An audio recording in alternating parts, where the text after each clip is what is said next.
On today's Monday Night Travel, Rick Steves' guide Mirjam Grob takes us on a tour of Switzerland's great cities.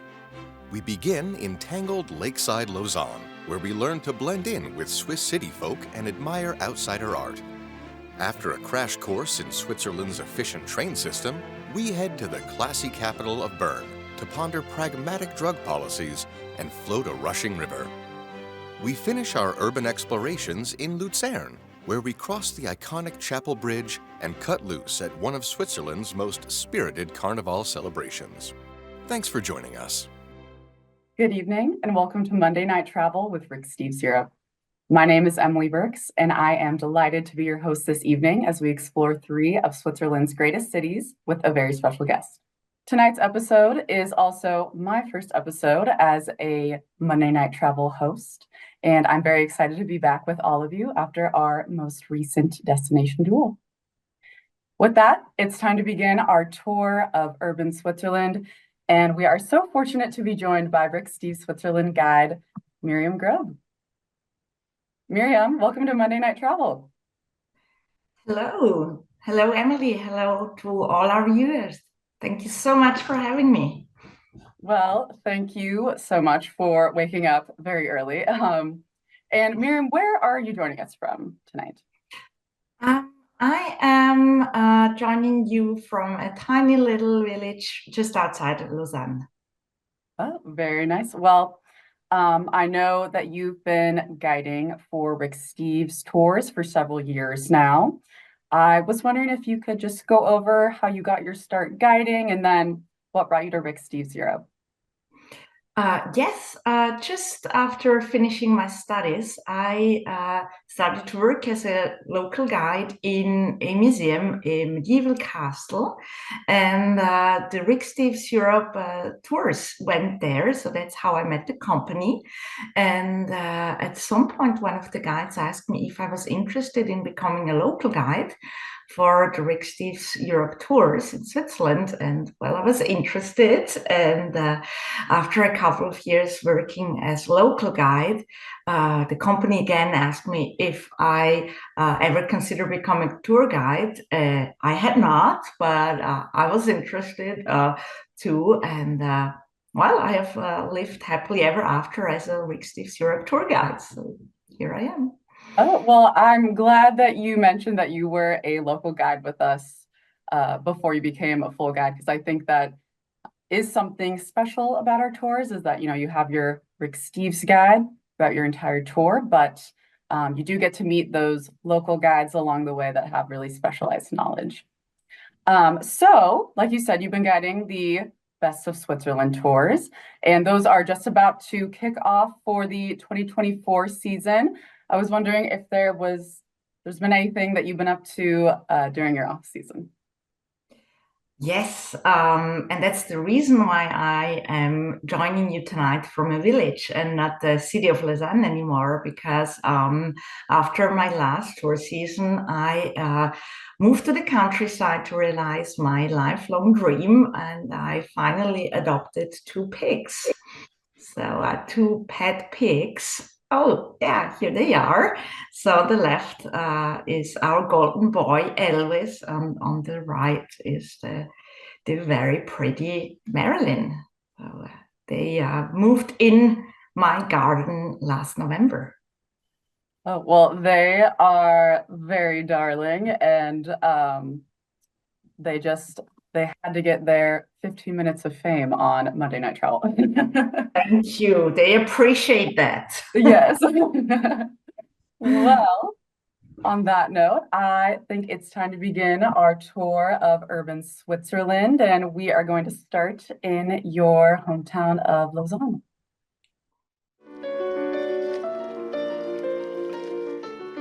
Lausanne perches elegantly overlooking Lake Geneva. The city is made of two charming zones, the idyllic waterfront and the tangled historic Old Town. Locals nickname their town the San Francisco of Switzerland for all its hills. There's no way to see it without lots of climbing.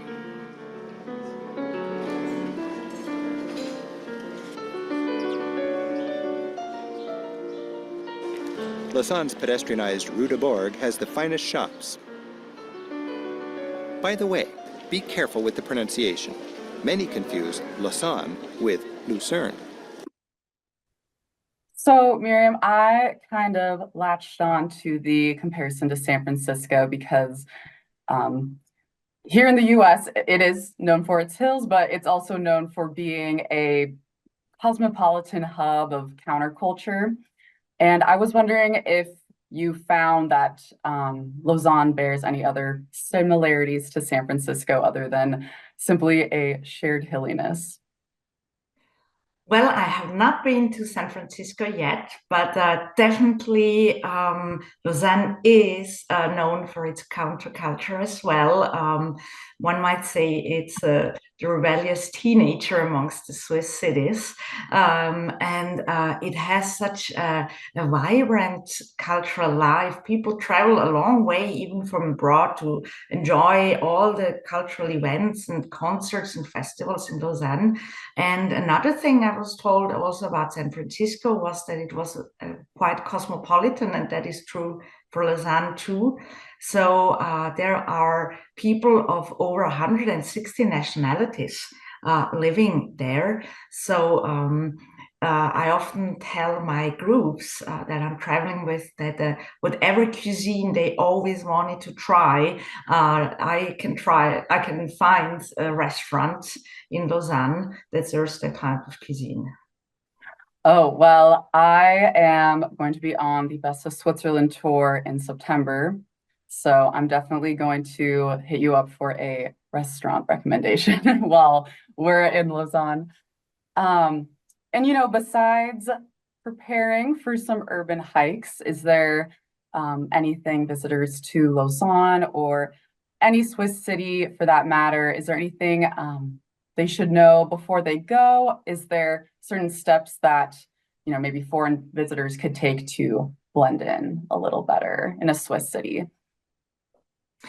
Well, first of all, don't worry at all about any faux pas. Swiss people are extremely tolerant when it comes to any kind of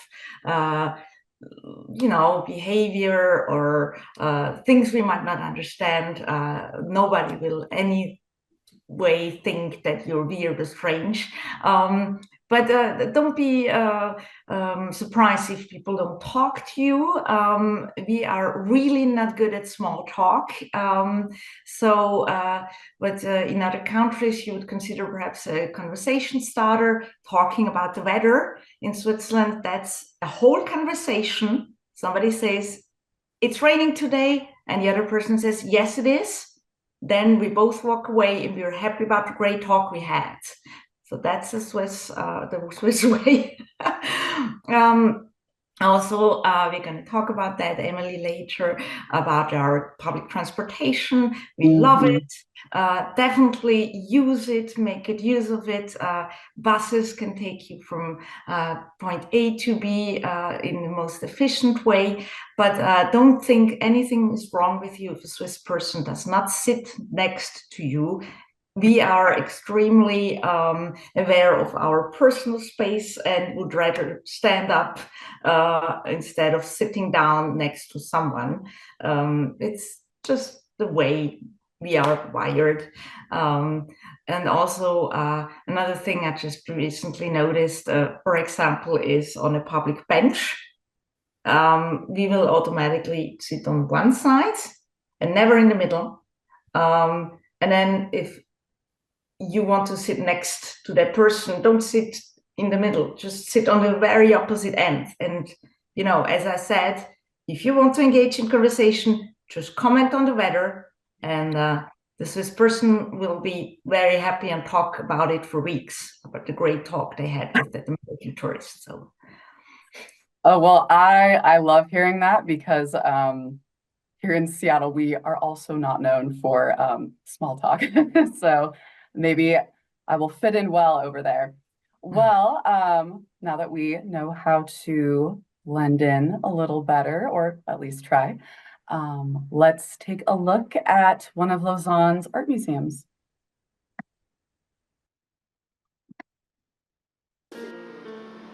Lausanne's collection of fringe art, or Art Brut, fills one of Europe's most thought-provoking art galleries.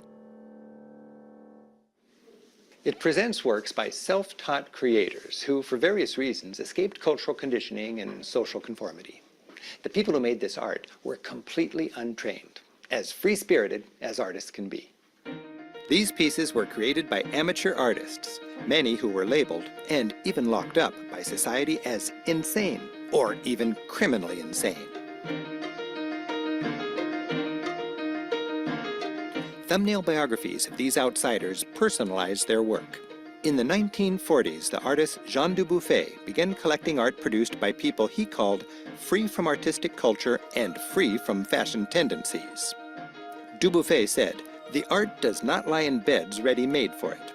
It runs away when its name is called. It wants to be incognito. Its best moments are when it forgets what it's called." So, Miriam, I know besides becoming a pig mom during your off season, you also were you worked at this collection, and I was wondering if you could shed any more light on the artists on display here. I am just curious, what their lives looked like and just who they are. Yeah, thank you so much for including this. It's true, this is my favorite museum, and that's why every once in a while I trade in my pig garden for the big city, Lausanne, and I work there as a guide. So Art Brut can also be translated into English as outsider art, and that actually explains already quite a lot about their life. So these are people who are out of their own will, or because society has excluded them, are not entirely in the center of society, and most of them are self-taught and have coped with the many difficulties in their life through their creative work. So they express a lot of things in very private artworks. And as the founder of this collection once said, well, if you're still wondering how that Art Brut looks like, just come in and see for yourself. Well, one thing I've noticed is that seems to be so colorful just as a whole. And this is definitely a place I am looking forward to visiting. I love that this collection spotlights untrained artists. I don't think I've ever visited a museum like that. And it's just such a nice way to give a voice to, a marginalized community.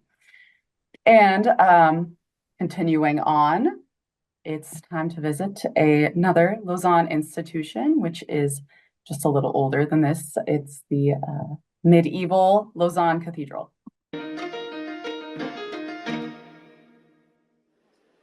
There's nothing incognito about Lausanne's cathedral, the biggest church in Switzerland. This is another example of a Swiss Protestant church. Once again, it was built Catholic and dedicated to Mary. But when the Reformation hit, Swiss reformers purged it of religious ornamentation. Colorfully frescoed walls were whitewashed, stained glass windows trashed, statues of Mary and the saints smashed. Today, the church remains clean of images, with the exception of an extravagant pipe organ. Its 7,000 pipes evoking the trumpets of Jericho and the wings of angels. For 6 centuries, a watchman has called the church's tower home. His job, to watch for fires and to call out the hours. Since the last big fire, a watchman has manned this post, the last one of its kind in Switzerland. Each night he steps out onto his balcony and hollers the hour.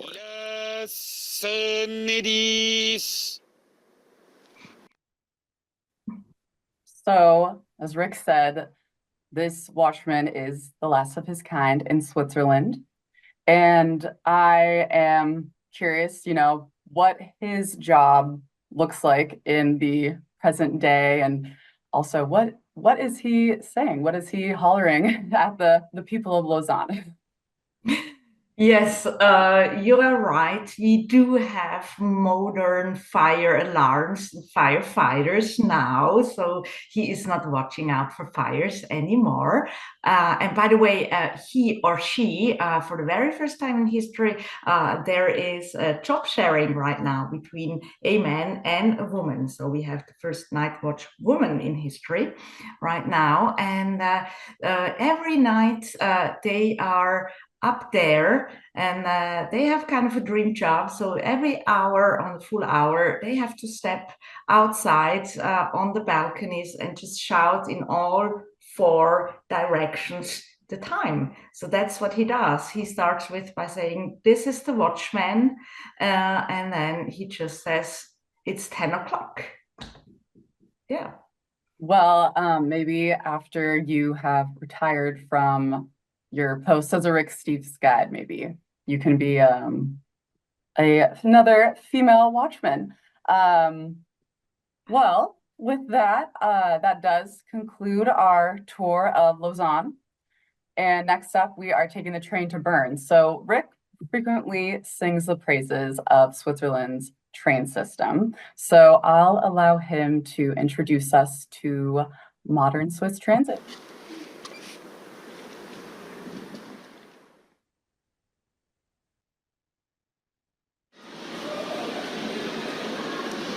Guten Tag, I'm Rick Steves, and I'm just about to catch my train from Lucern to Bern in Switzerland. And I am just crazy about these modern Swiss train stations. In fact, they're like this all over the place. And maybe I'm just not very automated, but I'll tell you, it is so impressive how easy these machines are.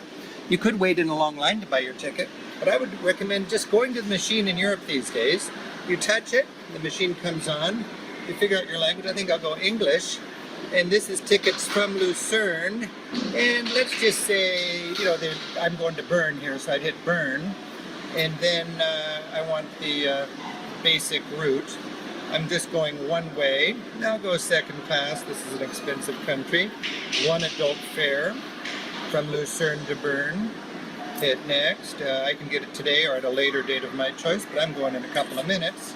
And it cost 40 Swiss francs. So I stick my credit card in here, or my coins, or my paper, and here it says all these different papers, currency, coins, and even euros all work. Hit it in there, pick out my ticket, and then I'm on my way.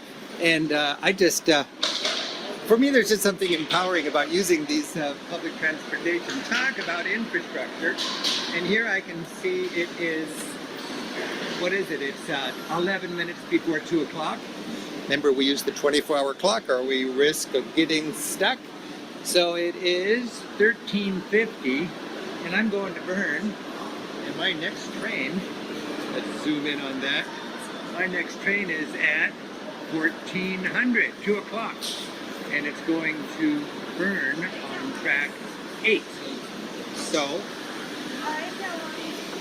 I'm gonna head off to track 8, which happens to be right here. And there it says it. We're going from Lucerne to Bern, track 8, and I am on my way. Happy travels! And the more you do it, the easier it gets.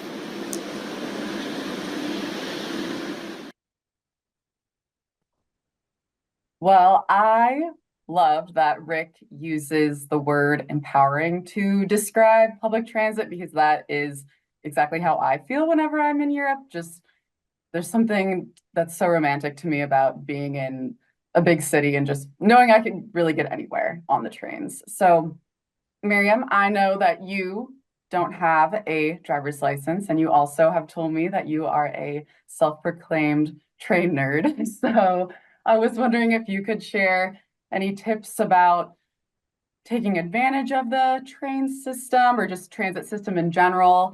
You know, is it really as easy as Rick makes it look? Yes, it is.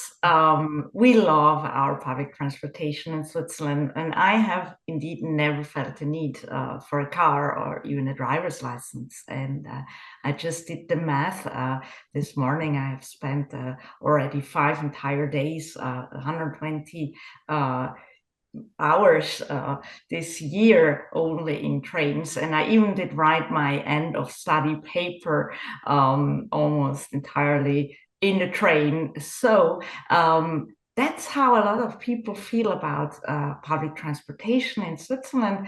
And it's why would you take a car if you can take the train and relax and listen to some music, or engage in some conversation with interesting people, or get some work done. And it is working incredibly well. The trains are punctual and everything is very efficient. So really, it's the best way to get around. It's very easy. And if ever you need any help, we might not be very big on small talk, but if you give us Swiss people a task, you ask for a specific place, where's the train to Bern leaving, people are more than happy to help you. So don't be afraid, just ask away, and you will be fine. It's very easy. I love that tip because I know whenever I've been traveling, especially in, a non-English speaking country, I do feel a bit it's easy to get stuck, but it's important to remember that asking for help, people are normally very happy to help you. And I think I found typically that people can tell when you're tell when you're lost. So somebody might also offer. Well, another thing that we are frequently asked about at Rick Steves Europe is the Swiss travel pass. And the point-to-point tickets in Switzerland, they can be a little bit more expensive. So it could be good to consider a travel pass if you are spending some time in Switzerland. But I was wondering, Miriam, if you could go over what travel passes cover and maybe how somebody could determine if a pass is cost effective for their particular itinerary. Mm-hmm. Yes, the Swiss travel pass system is great. It actually includes all the trains and also buses in the cities. So a great way to get around, as I said, and also most boats. So we are a country of lakes, and with the Swiss travel passes, you can hop on any boat you'd like. And also, it includes free entrance to most museums. So you really get a lot for your money. Now, in order for it to be less expensive than a point-to-point ticket, you really have to use the train quite often. If you consider staying several days in a place and then just take the train to get from one place to another and then spend another couple of days there, it will probably be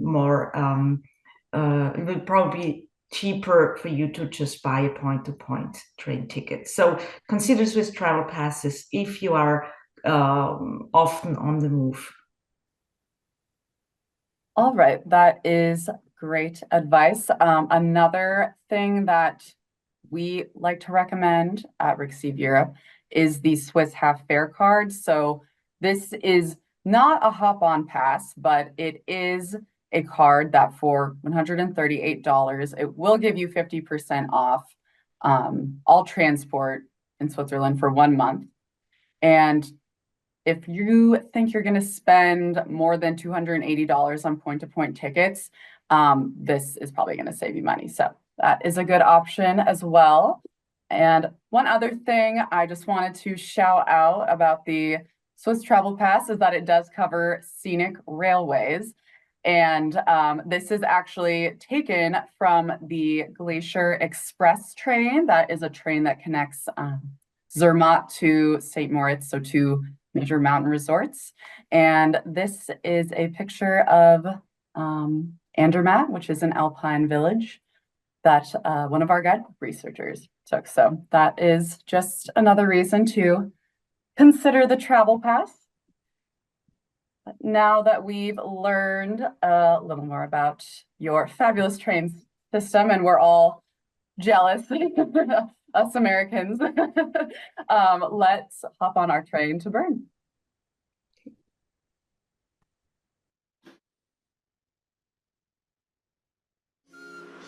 The city of Bern is built on a peninsula created by a hairpin turn of the Aare River. Its pointy towers and arcaded streets make it one of Europe's finest surviving medieval towns. Bern is stately but accessible, classy but fun. The city, founded in 1191, has managed to avoid war damage and hasn't burned down since 1405. After that fire, wooden buildings were discouraged, and Bern gained its gray-green sandstone complexion. Colorful 16th century fountains are Bern's trademark. They were commissioned to brighten up the stony cityscape, to show off the town's wealth, and to remind citizens of local heroes and events.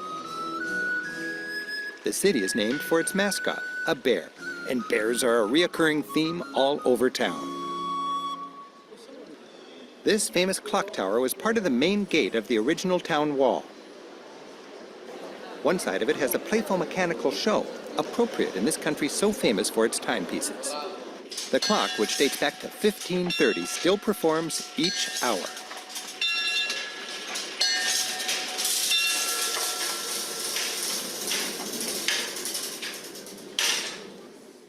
While you can see the medieval clock mechanism from inside, fascinating in this land of clock and watchmakers, most people enjoy the show from outside.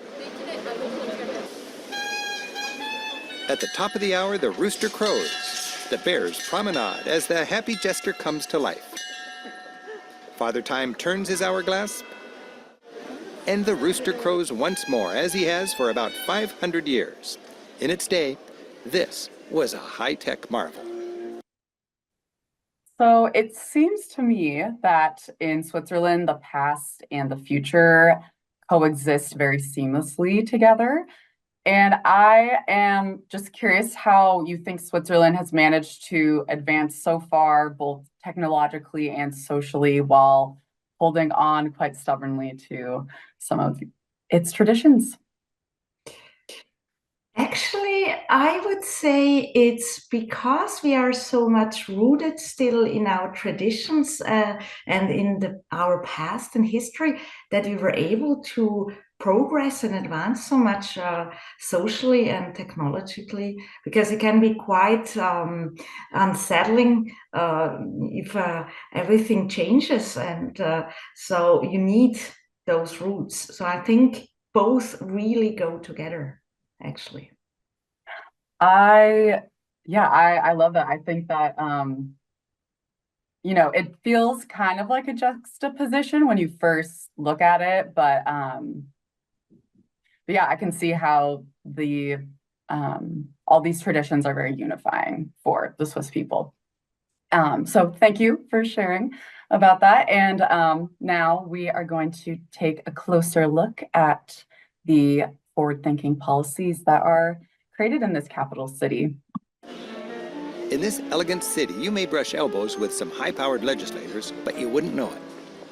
Everything feels casual for a national capital.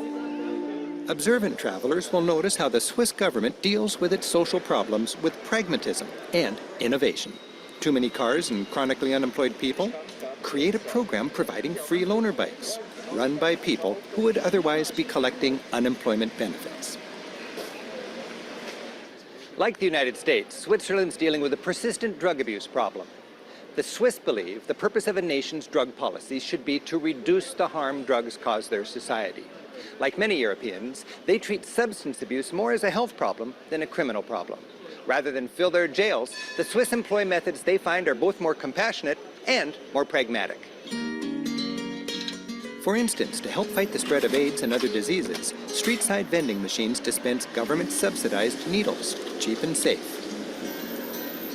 There are needle disposal boxes. Many public toilets are lit by blue lights. If users can't find their veins, they'll shoot up elsewhere. It's hoped at heroin maintenance centers, which provide addicts with counseling, clean needles, and a safe alternative to the streets. All right. Well, Mirjam, you were born and raised in Switzerland, and just as a Swiss citizen, I would love to hear your perspective on these drug policies and how they have impacted you. Yes, I actually was just born before the introduction of that policy that Rick mentioned, and I still remember the before and after, and how drug use and abuse was really present. And now everything that he described just seems normal to me, which I understand can be a little bit strange sounding for American ears. But definitely from a Swiss perspective, these policies, they have allowed us to decrease criminality that was also linked to drug use, and just to keep people who use drugs in the community. I grew up not in a city. I grew up in a small village, and there was a place created where people could get counseling, but also free material equipment for safely using drugs. And that was just next to the playground where I used to play as a kid. And again, as strange as that might sound, it just didn't make me believe that using drugs was not dangerous. It made me realize exactly how dangerous it was. I saw what it did to people. I saw how bad it was for their health and for their families. But it didn't make me feel afraid. It just made me realize how we can just live together and take care also of the weaker people in our society. Yeah, well, I just appreciate so much that you're willing to share that window into your childhood. It's very eye-opening, especially as an American, to learn about these policies from somebody who is affected by them. And on a similar note, I would like for us to look at another facet of Swiss drug policy, and that is their approach to cannabis use.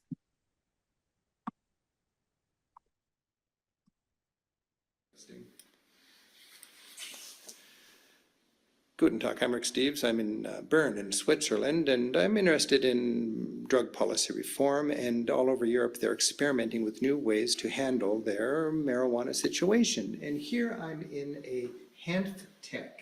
Hanf is the local word for hemp. And in Switzerland, you can smoke or use marijuana as long as it has less than 1% THC. So this beautiful little shop with all sorts of derivatives is ready to sell to anybody. You don't need a doctor's statement or anything. And oh man, it's just it's an interesting concept, and people smoke this in order to just simply be relaxed. You can smoke a ton of it and not get high because it is less than 1% THC, but it's got a lot of CBDs, and that's what gets you just mellow. Swiss like this because, you know, life is kind of complicated, and they've got shops like this right now, and I am in an ancient or a medieval cellar. That's what this is. If you look down there, that's a medieval cellar, and when you step back outside, you are in beautiful downtown Bern, the capital of Switzerland, and just up the street is the parliament of the whole country, but right here you got your Hempotech. I'm Rick Steves, and we're learning a lot of interesting things about lifestyles in Europe. Happy travels. So again, you know, just the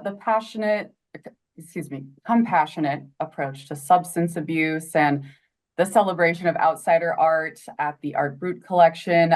It just seems that tolerance in Switzerland extends well beyond casual cannabis use. And I was wondering if you would like to shed any more light on Switzerland's culture of tolerance for alternative lifestyles. Yes, I think this is true. We have quite a high tolerance for anything a little alternative. I'm not always sure how much it is being tolerant with anybody who is not exactly doing things the way we would, or how much it is more approach of minding our own business and just thinking that people should decide of how they want to live their lives. So we are very much about empowerment. In Switzerland, for example, you are not allowed to drive your kids to school. They have to walk to school.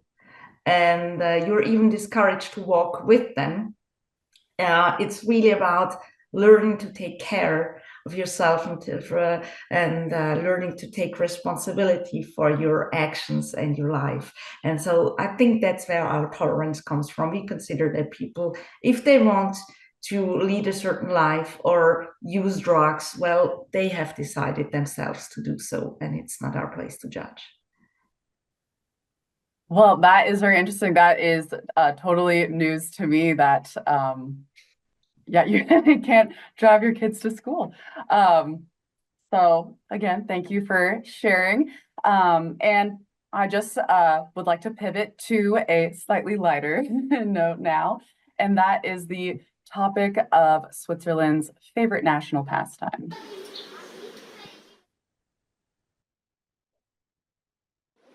And when the sun comes out, it seems everyone's heading for the banks of the Aare River. The Riverside Park is a lively playground. The Bernese, proud of their very clean river and their basic readiness, have a tradition, sort of a wet paseo. On summer days, they hike upstream, then float back into town.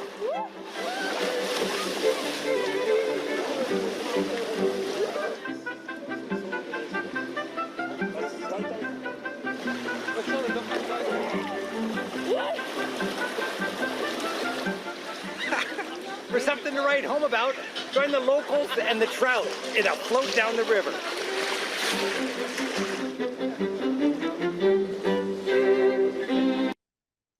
I love that clip of Rick swimming by. I've actually wondered how many takes they may have had to do of that.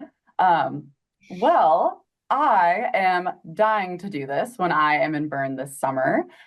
Do you have any tips for first-time river floaters? Should you be concerned if you miss an exit like those people climbing out right there? They actually give you 3 chances. If you miss the first one, you still have 2 other exits before it's really too late.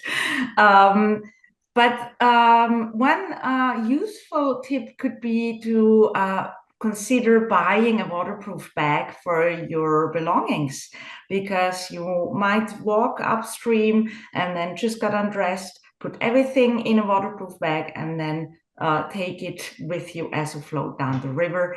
And secondly, as the same as I said for the train system, never hesitate to ask any local for help. They are more than happy to help you with anything. And yes, join the locals in the river. Well, it looks like you certainly wouldn't be alone. I am impressed by the crowd at that park. Well, I believe it is time for us to move on to our final stop on our itinerary, and that is the very romantic town of Lucern.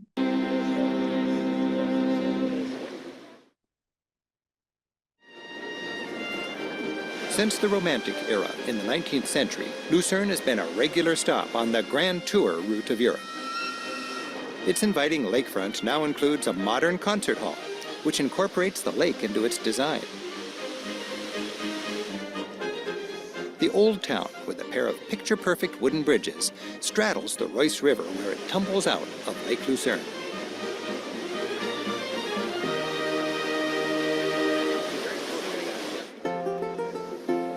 The bridge was built at an angle in the 14th century to connect the town's medieval fortifications. Today, Today it serves strollers rather than soldiers as a peaceful way to connect two sides of town. Many are oblivious to the fascinating art just overhead. Under the rafters hang about 100 colorful 17th century paintings showing scenes from Lucerne and its history. This legendary giant dates to the Middle Ages when locals discovered mammoth bones which they mistakenly thought were the bones of a human giant. Here's Lucerne in about 1400, the bridge already part of the city fortifications. And Lucerne looked like this in 1630. So this bridge is obviously very beautiful and it looks very well cared for. What does it mean to the citizens of Lucerne, and who is responsible for those lovely flower arrangements? People of Lucerne just love that bridge and even more the flowers. Every year they put these flowers there, and it's actually the city gardeners that together with one citizen of Lucerne choose the flower arrangements. So every year they pick one citizen that can help put together the flower arrangements. They water them only with rainwater, and it takes them a whole day per week. Well, every week, a whole day of work just to water flowers, but everybody thinks it's worth it. Well, I would have to agree with them. And I know that Lucerne has long been Switzerland's tourism capital, and I believe that this bridge is probably one of the most recognizable images in Switzerland. Do you have any advice for people, who still would like to visit but want to avoid crowds if possible? You are absolutely right. It's mostly the bridge that draws people to Lucerne. So make sure you don't miss it. But then the farther away you get from that bridge, the less people you will see. So there is a beautiful fortification a little bit above the old town, and it's a little bit of a climb, but there's hardly anyone up there, and you can just get a little bit away from the crowd. And another tip I would have is to walk along the lakefront. And first you will have a lot of people, but already 2 minutes later you will be almost alone in beautiful gardens with views of the Swiss Alps. Oh, well, I am very excited to see that myself. And I believe we have some good clips of Rick enjoying that lakefront. So we will continue on. Lucerne is responsible for controlling the lake level. By regulating the flow of water out of its lake, the city prevents the flooding of lakeside villages when the snow melts.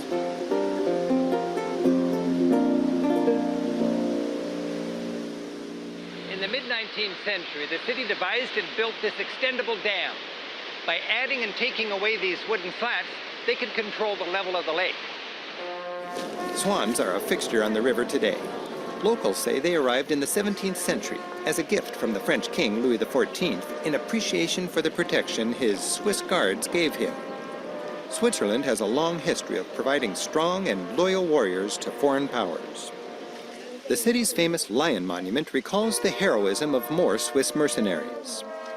The mighty lion rests his paws on a French shield. Tears stream down his cheeks. The broken off end of a spear is slowly killing the noble beast.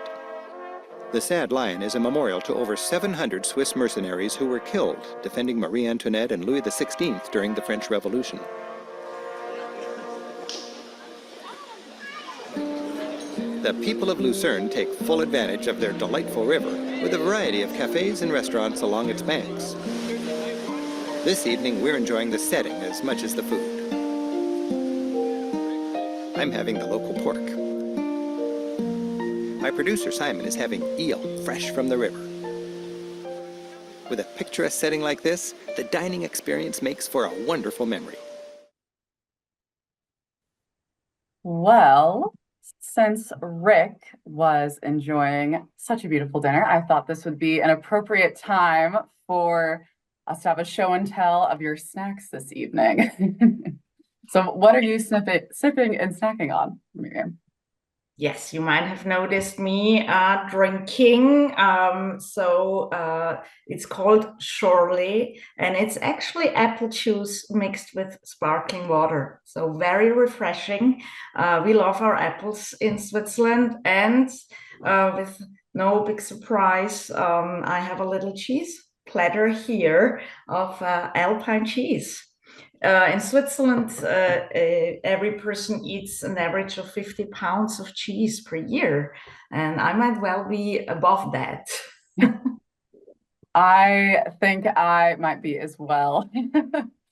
But I believe you had Gruyere, and what was the other cheese you had? It's the other one, and that's a very frustrating answer you will get in Switzerland all the time. It's another local alpine cheese. It doesn't have a name other than local alpine cheese. All right, so look for what's local. Got Yes. it.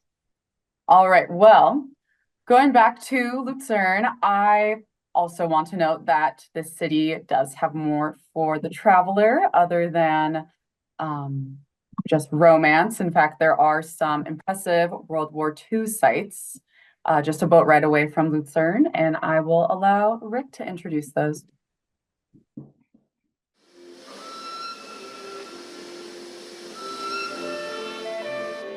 Boats connect towns around Lake Lucerne. That's its English name, but the Swiss call it the Vierwaldstätter See, literally Lake of the Four Forest Cantons. That's because it lies at the intersection of four of Switzerland's cantons, or states. Romantics will want to ride one of the classic paddleboat steamers. A short ride drops you at any number of interesting sights, one of which comes with a surprise.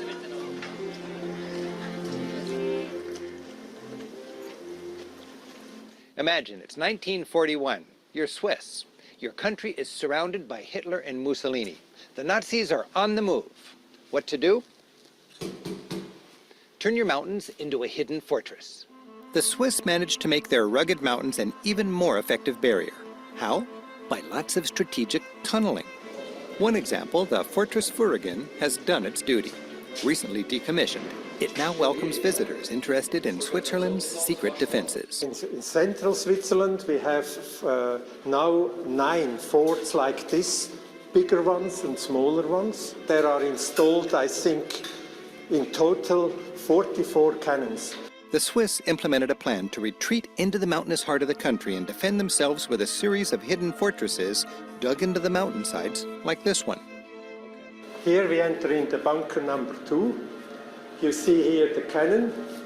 You can turn it, the elevation and the azimuth. So I can sit here on the gun. Can I sit on this? Yeah, you can. Push this down?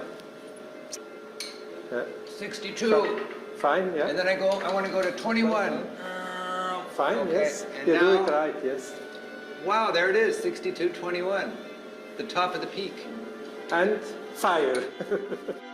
With the advent of the Cold War in the 1950s, the fortress was retooled for the threat of the USSR.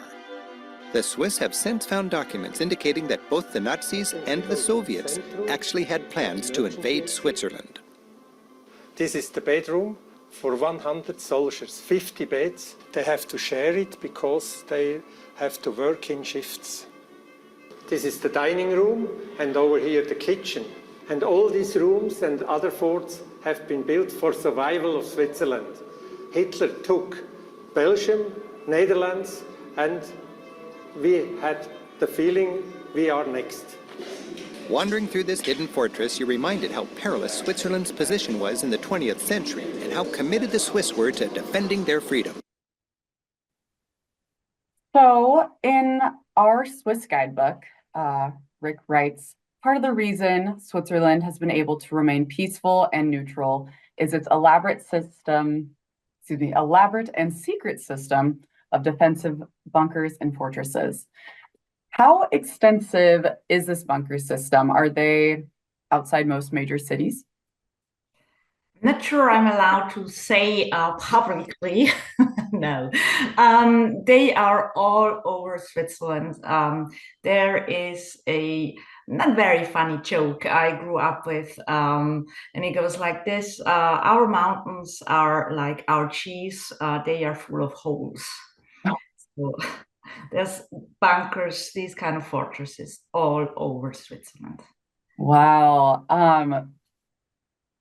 Well, it seems that they were very effective.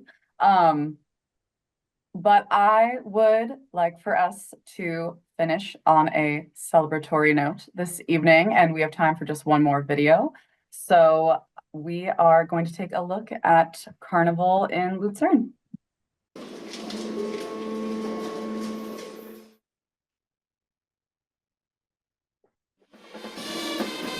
It seems an unlikely place, but Carnival is celebrated with gusto and uniqueness in Switzerland, where the locals, often considered the most buttoned-down people in Europe, really let loose.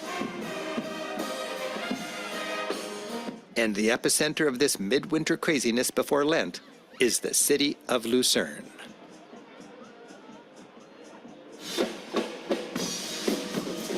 Before sunrise, the driving beat of multiple parading bands wakes the city up like a mobile alarm clock.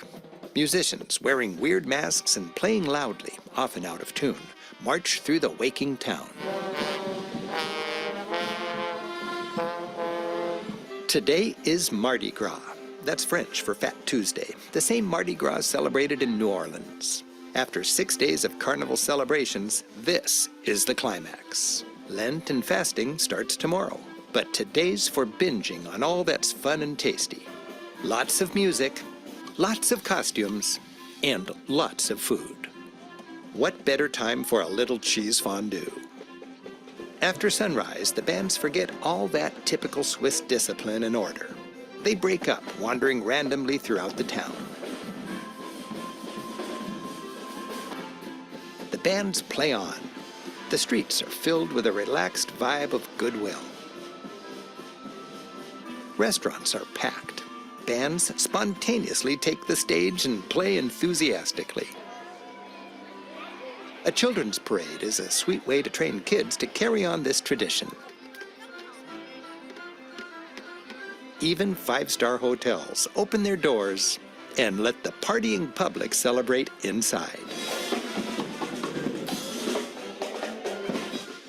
Somehow, late in the afternoon, the groups reorganize for a long final parade. Band members with famous Swiss stamina keep playing. Themes vary from ancient pagan to political satire and every creative scene in between. So I was surprised to learn that Switzerland celebrates Carnival, especially after learning that the Lausanne Cathedral, like quite a few Swiss churches, was stripped of its religious ornamentation. Could you speak a little bit more about the history of Carnival in Lucerne and Switzerland as a whole? It's actually not only religious. It is hard work to maintain that reputation of being the most buttoned down people of Europe. So Carnival is a moment to vent and just let loose, and makes you keep that order and hard work for the rest of the year. And it's also the moment of the year where, already historically speaking, the power pyramid was turned upside down, and the people was allowed to make fun of those in power. So it was always a very important moment also for the social cohesion. I mean, thank you so much for sharing a little bit more about that history. I think it's fascinating how wide of an impact Carnival has. It's not just a religious holiday. It's, like you said, just a really good outlet for many different facets of life.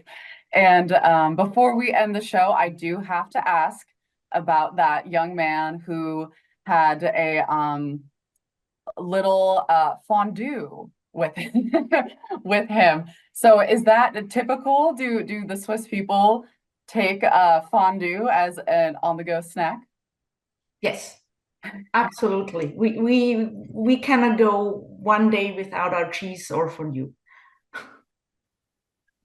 Well, I cannot blame you. So Gabe, has been so kindly collecting questions for you from our audience. But before we get to those, we do have a quick word from our sponsor. So our sponsor tonight is the Rick Steves Rail website. So here at ricksteves.com, you can find valuable and free train travel tips, such as how to choose a rail pass, some tips for sleeping on trains if you want to bite the bullet and earn your rite of passage as a European backpacker. And when you're ready to buy a ticket, you could also do that on our website as well. All right, Mirjam, so we have a couple questions for you. First, Brian is wondering if Swiss trains accept tap payment with a smartphone or credit card, or if you have to purchase physical tickets.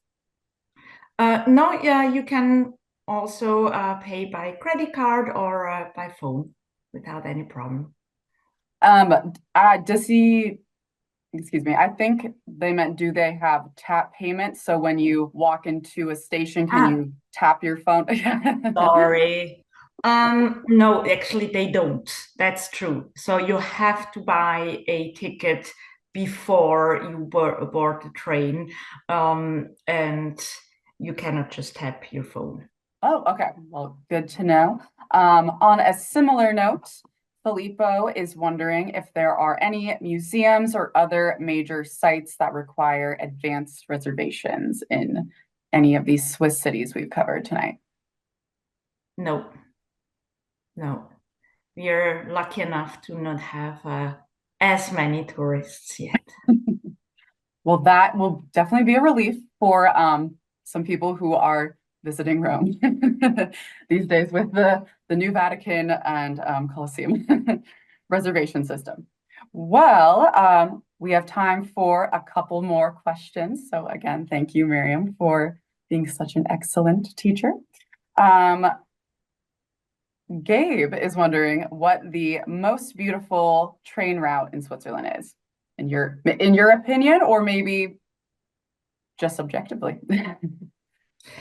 I would say the Bernina Express definitely is a highlight. It does require reservation though, seat reservations. If you choose not to go there is a train that is called the MOB, and that would be my second most favorite. All right. Well, just one more question tonight, and here at Rick Steves Europe, we love a back door. So I was wondering if there is any Swiss city that you think deserves a shout out, something that you would consider Mirjam's back door in urban Switzerland. Yes, there is a city called St. Gallen, and hardly anyone goes there, even though I don't understand why. It's gorgeous. It has beautiful painted houses. It has the third oldest library in the world. And it's just one of those nice Swiss cities where everything is walkable. And I'm sure you will enjoy it. All right. Well, thank you so much, Mirjam. And just overall, thank you so much for joining us tonight and teaching us about this, often overshadowed, both, I guess, metaphorically and physically, by these Swiss Alps, and that is, urban Switzerland. So I'm sure you've inspired some people to add a Swiss city to their travel itinerary this summer. Well, thank you very much for having me, and thank you for your interest in the Swiss cities. Of course. All right. Well, thank you again, Mirjam. And I also would like to thank all of you for joining us this evening. As a reminder, Monday Night Travel is on spring break for the next 3 weeks, but we will be back on June 3rd with Steve Smith and Dale Booth for a show on Normandy and the D-Day beaches. We hope to see you there, and until next time, happy travels.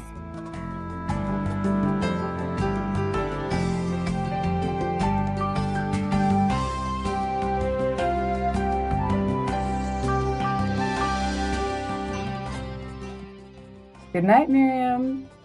Good night, Gabe. Good night, Emily. Good night, everybody. Bye. Good night.